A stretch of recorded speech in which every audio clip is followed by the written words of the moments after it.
Good morning. And welcome to Mount Vernon Unitarian Church.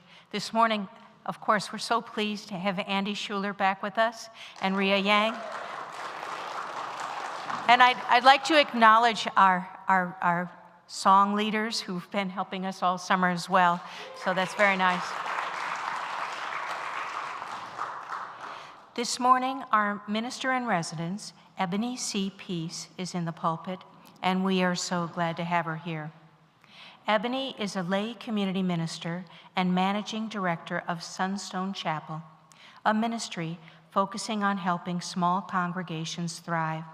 She's a certified senior professional in human resources, clinical sociologist, adult Our Whole Lives sexuality facilitator, and former special advisor to the board of the Unitarian Universalist Society of Community Ministries.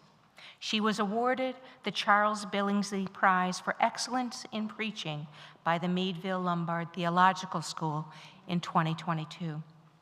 A lifelong Unitarian Universalist from Maryland, she holds a BA in Sociology, an MS in Strategic Human Resources and Organization Development, and a Master of Arts in Leadership Studies from the Meadville Lombard Theological School.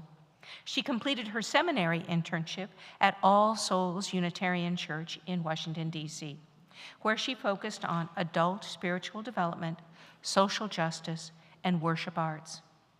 We're so glad to have her here this morning. And now, the chair of our Board of Trustees, Glenn Sheffield, has an announcement.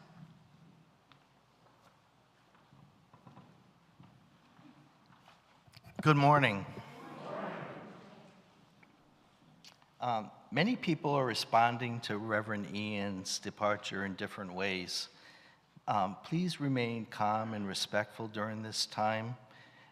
Counseling is available for the next few weeks. You're invited to join one of the congregational support groups available for this and the next 2 Sundays as we work through our feelings about Reverend Ian's departure. Check the email from the board that went out this week or the MVUC website to register. There are 2 spaces left for today's group in the nursery. So if you are interested in participating, see Donna Gold. Please sign up for that. If you want one-to-one visits, please contact Reverend Pease or Laura Powell Flanny, Laura Powell Harvey, our RE director, interim RE director. They will be covering pastoral care also during this period and during this transition period. We're also working on additional pastoral care support. We have some other options. Oh, I'm sorry. Is that better? Oh, yeah. Second, UUA will be conducting exit interviews with the board and Reverend Ian. This is the first step in assessing the transition needs of the congregation. And it will take a month or 2. So please be patient, because a lot of our planning will be determined based on that assessment. Also, part of that assessment for going forward will take place as we work through understanding people's concerns at the congregational meeting on August 25th. So please attend that so that more information will come out next week on that. Third thing, worship services. The board has created a worship task force led by Dave Keegan. Worship services have been planned through the end of the year. We would like to thank Ebony Peace for being available 2 to 3 times per month. And that's supported with some more of our own members and some local ministers. That being said, I guess that's the update from us at this point. All right, thank you.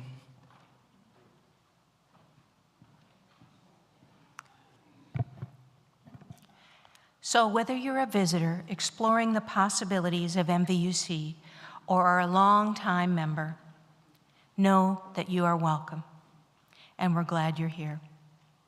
Our church is offering Sunday services both in person and virtually, so whether you're here in the chapel or joining us from home, you are welcome. We gather virtually and in person to recommit ourselves to the mission of this church, to support one another in our spiritual journeys, to work for justice, to care for the earth, and to build the common good. It is good to be together.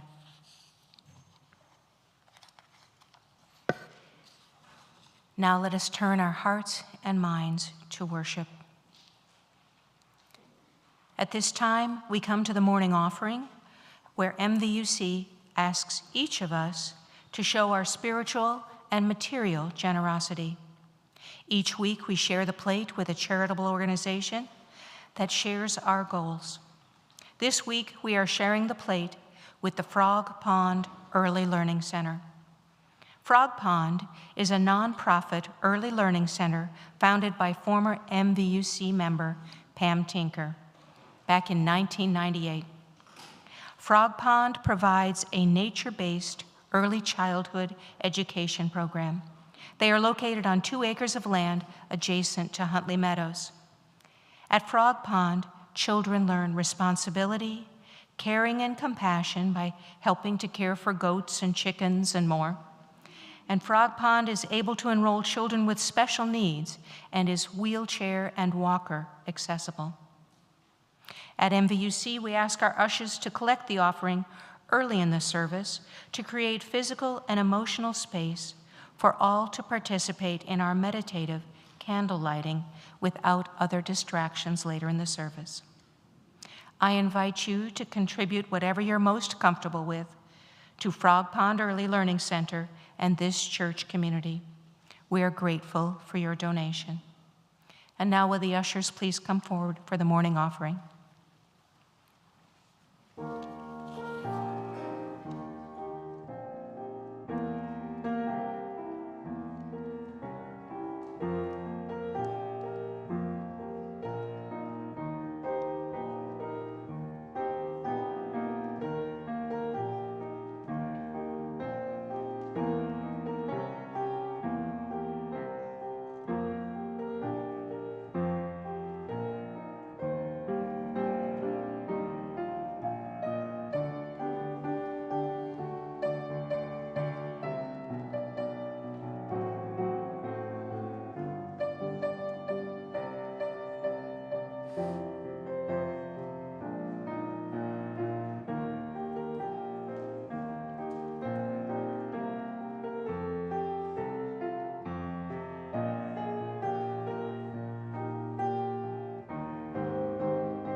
our chalice lighting this morning. May the light we now kindle inspire us to use our powers to heal and not to harm, to help and not to hinder, to bless and not to curse, to serve you, Spirit of freedom.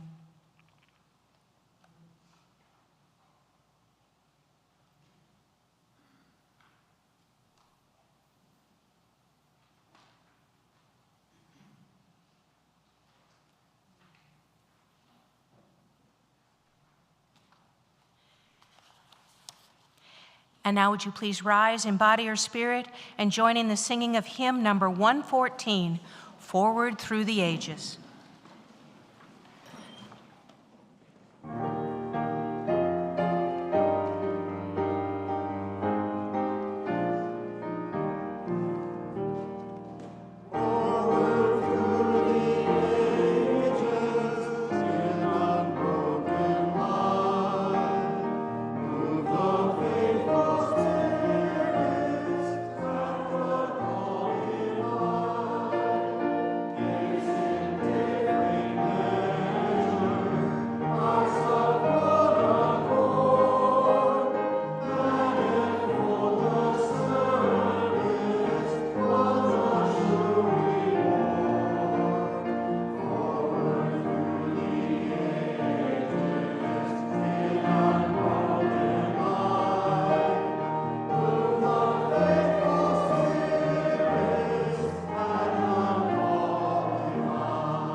Please remain standing and join in the reciting of our covenant. Love is the teaching of this church. Quest of truth is its daily task, and service is its prayer. To dwell together in peace, to seek knowledge in freedom, to serve life in community, to the end that all souls shall grow in harmony. This is our covenant with each and with all.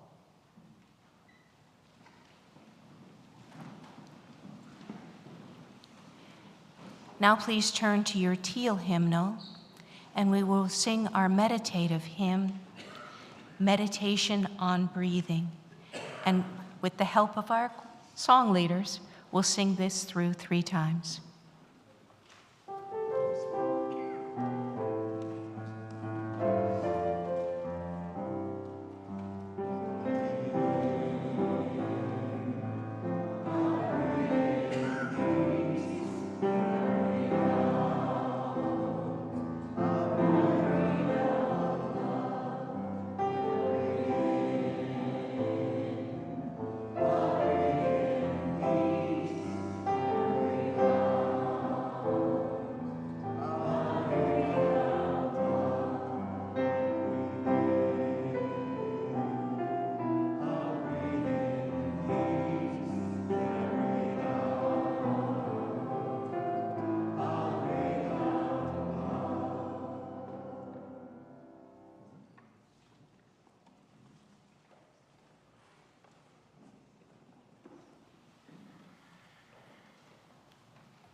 And now, let's gather our hearts and minds in a spirit of prayer and meditation.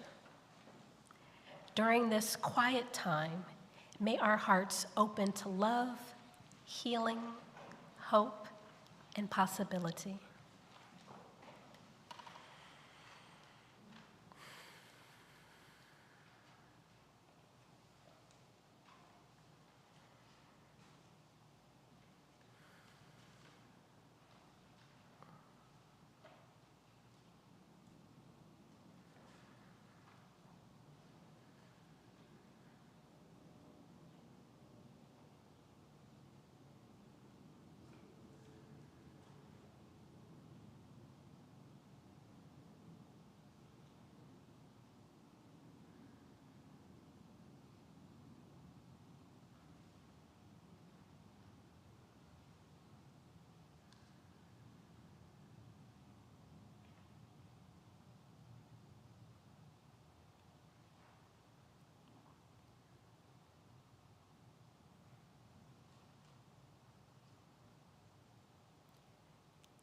May we breathe in peace, breathe out love.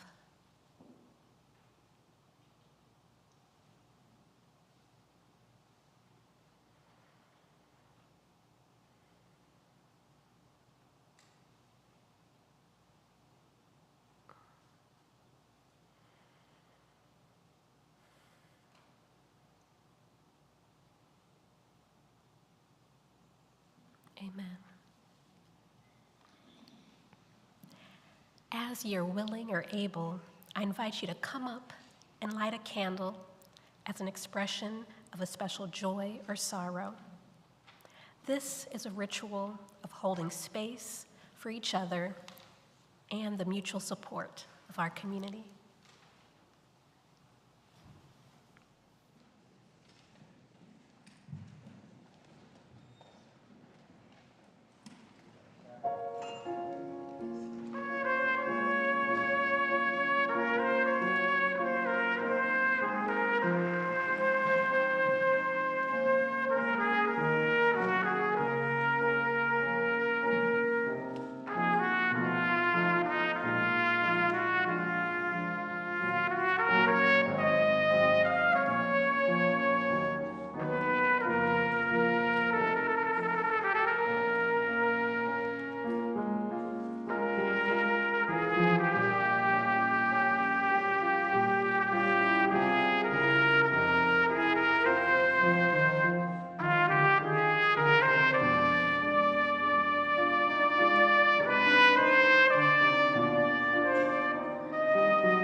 At this time, let us join in the singing of our children out to their RE classes.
Thank you. It's beautiful. I needed to hear that this morning.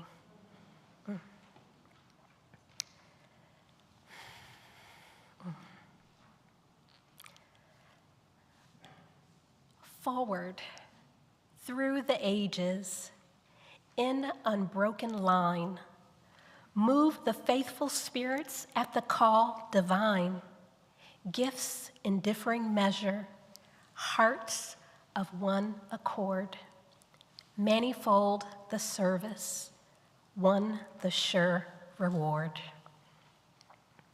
You may recall this verse from our earlier hymn, Forward Through the Ages. When it comes to shared ministry, it's all about moving forward, celebrating the different gifts each of us bring. It's about inviting our hearts to be of one accord on the same page, like a blanket weaved together. We are stronger when we are weaved together with our hearts and different gifts. A blanket made of silk is stronger than a blanket made of yarn. One will last a long time, the other will fall apart. Yet falling apart is exactly what can happen when we let our differences divide us. There's a saying that you can't please everyone. You've heard that before? And I think it's true.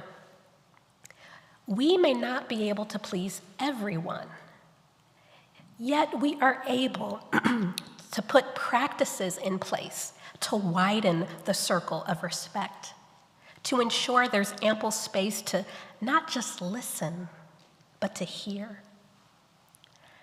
I don't know too many people or communities that appreciate being told what to do from someone or something way over there. Unitarian Universalism, in particular, is wired to be independent and self-governing.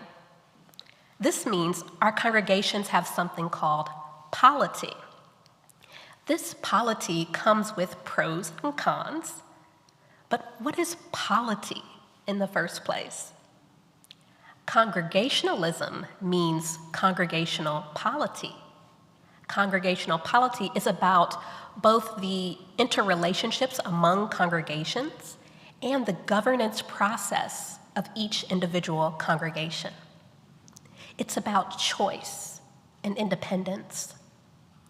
We don't rely on some external authority to dictate how we do things.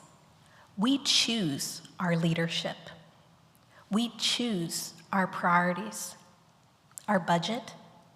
We choose how we govern and how we address conflict. Congregational polity is also why a congregation determines who they will ordain. The UUA, the Unitarian Universalist Association, they don't make this determination about who is ordained and who's not. The UUA is a resource, a support, a cheerleader. Many see the UUA as a mentor, advisor, teacher, or consultant. I see the UUA as a wise colleague who empowers us and reminds us about just how capable we are, who encourages us not to lose sight of our potential and to lean into our values as a guidepost. They're not going to force anything down our throats, so to speak, nor should they. Our faith tradition practices congregationalism. It's an inheritance from traditional Protestant Christianity, in which our congregations are empowered to oversee our own affairs and governance independently and autonomously. And I appreciate the fact that, as a faith tradition, we embrace the dignity of self-rule, of self-independence, of choice. It's like how states get to make their own laws and counties create their own policies. And who knows what we need better than ourselves? At the same time, it doesn't serve us to live in an echo chamber. When the same people are the only ones whose voices are heard, or when some feel pressured into silence, no one wins. It's not much different from working in silos. Whether it's work or our voice, we need to collaborate, communicate. We need to be of one fabric, one strong, weave together blanket. This comes with both responsibilities and benefits. How can we cultivate a healthy community while honoring the voices of all? As UUs, we come from Christian roots. Congregationalism was a Christian movement with origins in the 16th and 17th centuries that occurred in England. It's centered on a theological perspective that congregations can and should be able to independently and autonomously govern their own affairs and worship the way they want without some interference from some higher authority. And so they wanted to eliminate the hierarchy of bishops and archbishops. Because we govern ourselves, practicing democracy is a lived part of our everyday practice as UUs. This is why democracy was embedded as one of our 5th principles. This principle called for the use of the democratic process within our congregations. Congregationalist faiths like ours, they need this as a value because spiritually and theologically, we must ensure all voices are heard and we govern with love and respect. This is also different from many workplaces where we say yes to authority and just keep it moving. We don't do that here, not in our faith. And although we're called to ensure every voice is heard and everyone has an opportunity to participate in decisions that affect them, we must also remember that we are Congregationalist. We are democratic. We must remember that there's a difference between democracy and a consensus model. Through our democratic process, we elect and empower leaders within our community to take on this holy work. Teams, committees, the board, music, our democratic process, we ordain those we have faith in. Through our democratic process, we call a settled minister. Every voice heard does not mean every voice gets to make a decision. Every voice can play a role in empowering and choosing leadership. Our task, our commitment to beloved community is to trust those we empower to then make the decisions. Those we empower need to also trust us to share our voice. When they listen and we empower, that is a recipe for a strong, woven blanket that will last. This is how we share ministry. This is how we love. No one likes to feel micromanaged, and that word is triggering for some. No one likes to feel left out of a conversation they should have been in. We must delegate. We must involve those we know an issue to speak on an issue before decisions are made. Congregationalism does not mean we have no hierarchy at all. It means we choose our leaders. But we cannot stop there. We must let them lead. And like any relationship, when their leadership rubs us the wrong way, we need to express ourselves and start with conversations. Start with conversations. Perhaps not emails, perhaps not Facebook posts, perhaps with the person. With the person. There's a retired Unitarian Universalist minister. His name is Reverend Tom Chaluk, and he says this. He says that without some hierarchy, it is my experience that groups become stagnant, orthodox, and rigid. They become oppressive. Why? Because what happens in human community when you do not delegate authority to certain roles and boards is those who have the greatest need for control and power will move into the center, and there will be no way to move those persons out, and eventually the group will die. These groups which do not pay attention to structure, to roles and relationships, and the need to have leadership become the most anti-Unitarian Universalists. End quote. In congregationalism, this whole dynamic of hierarchy or not hierarchy and leadership and leading at all levels, voice and choice and decision making, this congregational polity stemmed from congregationalism, and it wasn't popular in the beginning. Our practice, again, is this inheritance from Protestant Christianity, and it's because they didn't want to feel oppressed. And it was in rebellion to the strict enforcement of conformity of the state church.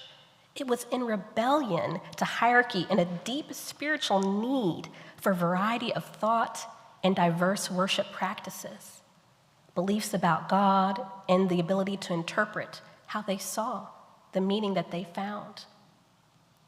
In 1648, the Massachusetts Bay Colony Puritans created something called the Cambridge Platform. They created this to protect their congregations from overbearing authorities in England. American Unitarianism stemmed from congregational churches that organized themselves around the principles of the Cambridge Platform. These dissenters, the centers of this hierarchical authority were known as independents. They wanted nothing to do with hierarchical church governments where one person from afar tells everyone else what to do. When they were ruled by others, they felt their voices were not heard. They felt that there was no place for them, no place for their spiritual needs outside of some cut and pasted philosophy where they felt they couldn't explore and lean into their own understanding. They wanted nothing less than full liberty and creativity in interpreting and living into what they deemed as holy and good. They believed in voluntary covenant. It sounds like common sense now, but back in the day, if you didn't believe, you were forced, or you could be killed. There was nothing voluntary about it. And here were these renegades. They believed in the benefit of growing together, learning from each other in faith. They understood that power and understanding was in community, not in some individual with a fancy title far away. These dissenters were often imprisoned, fined, and even executed. Our UU ancestors, they suffered and died for the freedom of our congregational polity. And here at Mount Vernon Unitarian Church, because we believe in centering love, love is the teaching. Love is a value we share, we agree and connect on this value. And yet, if we were to ask, what does centering love look like? When we say love is the teaching, what does that mean? You may get many answers, different. When we celebrate our differences and embrace our shared ministry, we also want to consider the potential gaps between our values and what those values look like in practice. Shared ministry is a term many of us have heard before. It's a term many of us are practicing. But what does it mean to you? How might your meaning of shared ministry be different from your neighbor? How might we reach out to each other so that we can understand the different meanings and practices we hold for the same thing? In an article by Reverend Sana Said, it's called Attending to the Vitality of the Congregation. She writes, Gay Webb, a lay leader from the UU Church of Brazos Valley, defines shared ministry as when the minister, lay leaders, and volunteers work collaboratively in covenant with mutual trust and support toward a common vision, a set of goals, and a legacy. A legacy of the congregation and community at large. Some people describe shared ministry as a dance that requires knowing your boundaries and practicing healthy communication skills. It means people are working together to support ministries, excuse me,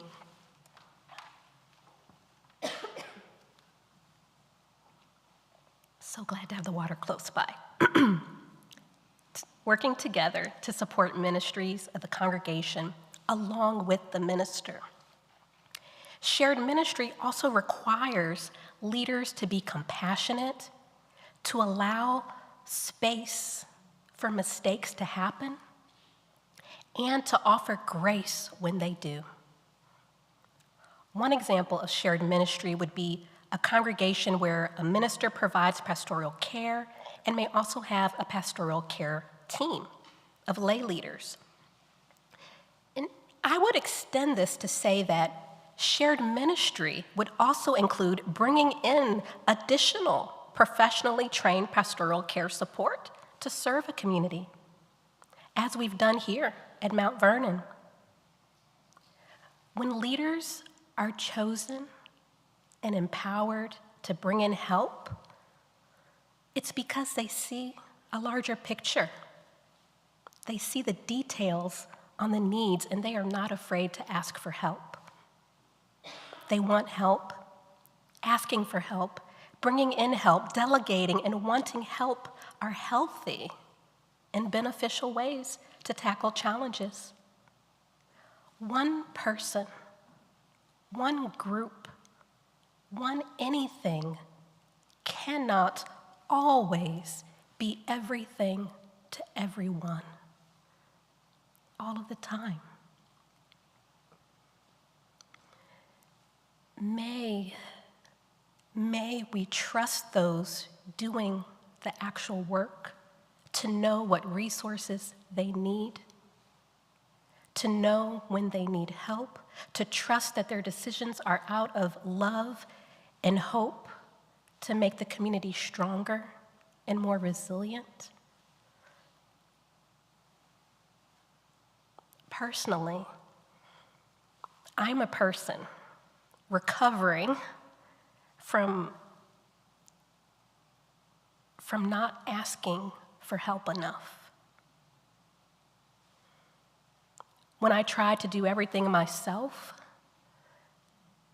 not only did I overwork myself and not self-care, but those I served didn't get the best of me.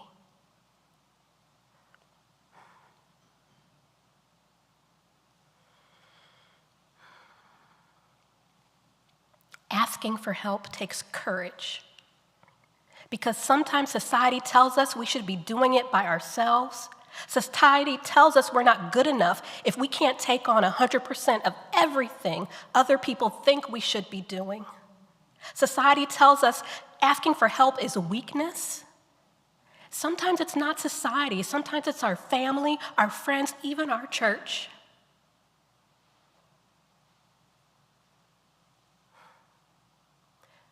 When I was in seminary at Meadville-Lombard Theological School, we were all required to take a whole class just on self-care and ministry.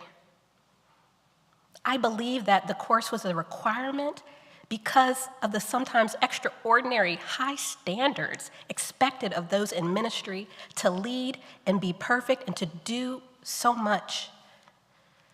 In this class, we meditated on the affirmation that is this: if I give you all of me, I cannot give you the best of me.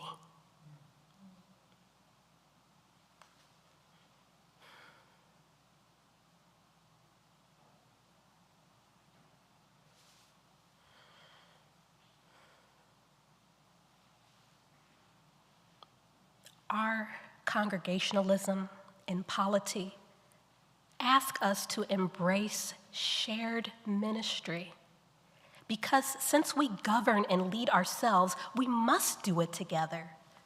Congregationalism continues to be an ideal that Unitarian Universalism embraces. The concept that power lies within us and not outside of us has weaved itself deep into our theology and our values. We are all we have, each other. And this comes with responsibilities. We must let our leaders lead. We must give each other grace. We must stay in covenant, stay in communication, center love, not blame, love and not distrust. We must trust those doing the work to know what they need.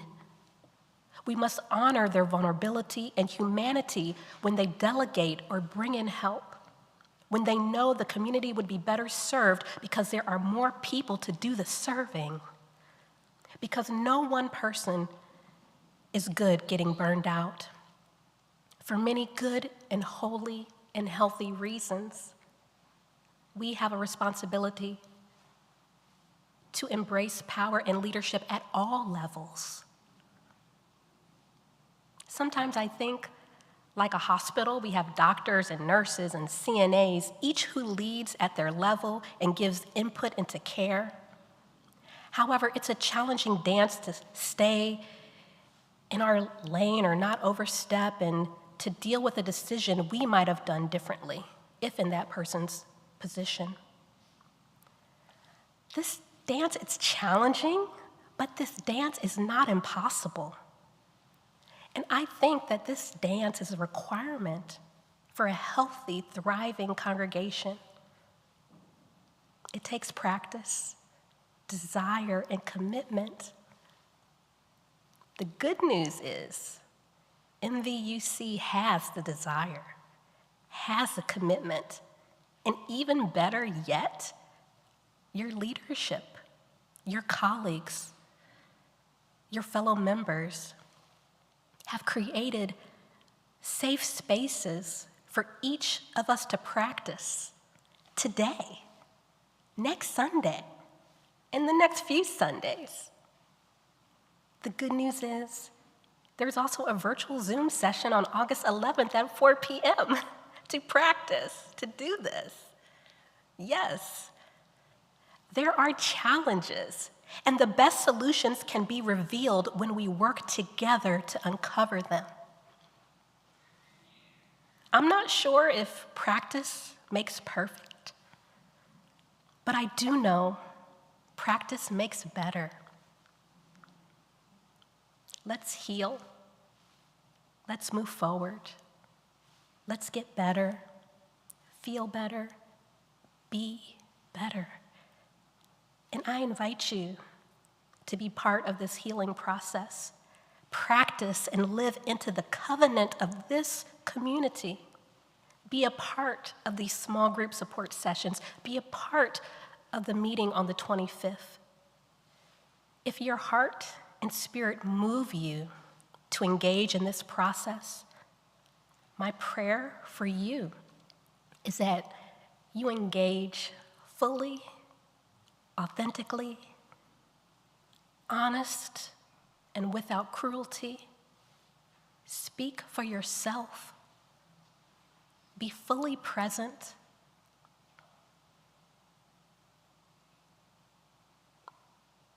I might even invite you to consider or reflect on what you share is just as important as what you hear from others. Their truth and perspective may help inform your own truth or better understand someone who has a different view or a different experience. This is how we strive to support each other as we work through our feelings. Earlier this morning, we read the MVUC covenant. Love is the teaching of this church. The quest of truth is its daily task, daily. And service is its prayer. To dwell together in peace, to seek knowledge and freedom, to serve life and community to the end that all souls shall grow in harmony.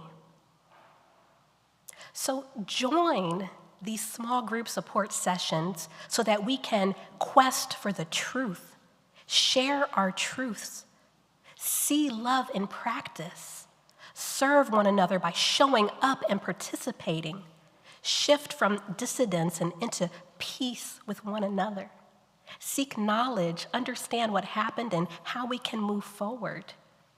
Serve life and community by not being a passive bystander to what has occurred and what is occurring. Some of us may not have been a part of the conflict, but every single one of us can certainly be a part of the solution. May I say that again? Say yes. Yes. Some of us may not have been a part of the conflict, but every single one of us can certainly be a part of the solution. Amen. Amen. Love is in this building now. It's precious. We need to nurture it. This is our covenant with each and with all. This is how our souls grow in harmony and live love out loud. Amen.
Please rise in body or spirit and join in singing Hymn number 350, The Ceaseless Flow of Endless Time.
And please join me in the words as we extinguish our chalice.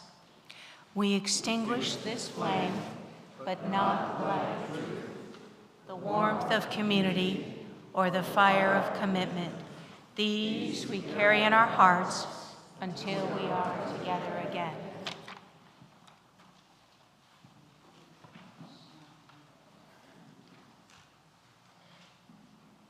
Our benediction comes from verse 3 of our hymn, Forward Through the Ages. Not alone we conquer, not alone we fall. In each loss or triumph, lose or triumph all. Bound by God's far purpose in one living whole, move we on together to the shining goal. Amen. May we move forward together in love and gratitude. Go in peace, lead with love.